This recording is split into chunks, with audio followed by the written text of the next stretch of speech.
Here. This is an Asiatic clam. This is one of the invasive species in the Jordan River, and they are everywhere. So we'll do like pebble count samples when we do restoration projects, and we will pull out primarily these in sections. So there are more of them than anything else in the river in some spots. But raccoons and muskrats really like them. So you'll see little dens where they've been eaten all over. This one's alive. Looks like this one's dead. Ooh, yummy. It's kind of half alive. Yeah, that's a pretty big one. And then the other, so the snails. And then the New Zealand mud snail is another invasive species. And they are a little bit newer in the Jordan River, and they're spreading quickly. They're very, very small, but you can have up to 10,000 of them per square inch in some sections. They completely take things over. So. And where did they come from? New Zealand, I think. Yeah. I don't actually know for sure, but they're called New Zealand mud snails. Yeah, that makes sense. And I guess those are probably from Asia.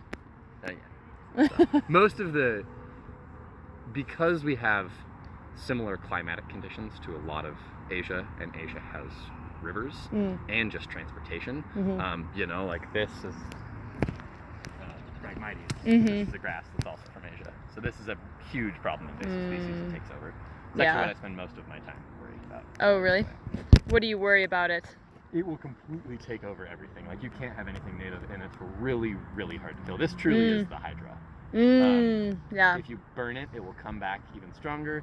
If you let it grow for a little while, it will be so thick that we have like sawfish tools that will go through, and it is back-breaking work. You're cutting through like 10 years of down plants. Wow. So this is just 1 year growth of all this. It can get to be like 15 feet tall, no problem. But as soon as you cut this, green shoots will come up. And so you kind of have to treat it for like 4 years. It can grow through its roots. So like, these are just roots that are growing. These aren't from seeds. It's pretty wild stuff. Wow. So how much money goes to trying to get rid of Phragmites? Phragmites, so that's kind of maybe a hard question. I can't speak specifically for the organizations. Yeah. Like which one is which, but on a federal level, there is like invasive plant removal budgets, and Phragmites has its own budget. It is its own separate thing. So you're not supposed to bill time to Phragmites except for like a different code.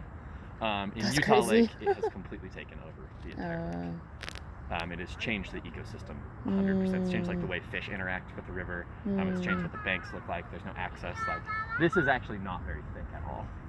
It gets to be a lot worse. Yeah. It's really thick down by the Bear River Bird Migratory Refuge. Yeah, everywhere. It's everywhere. And there is a native type of Phragmites, but grasses are... Plant identification is weird. It's like they thought they had plant identification figured out, and then genetic testing came. And so like all of a sudden, like your POACE and your asters got moved around. So they had to change all the names. So when you talk to botanists, a lot of them it's about when they learned what they want to call things. There's like 86 and the 92 books. Grasses, interesting. Grasses are weird. They're like, they have so many, I guess genes is the best way to put it, that they can hybridize without you really knowing. So they're not necessarily always going to be trait specific. So the invasive Phragmites spreads way faster.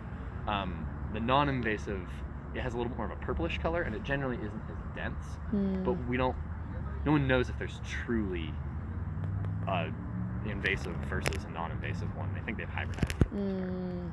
Interesting. And that's true of all grasses. Grasses are like the hardest thing to ID. Yeah. You need a microscope a lot of the time, and they have to be flowering, which sometimes doesn't happen for years. Yeah. So that's cool.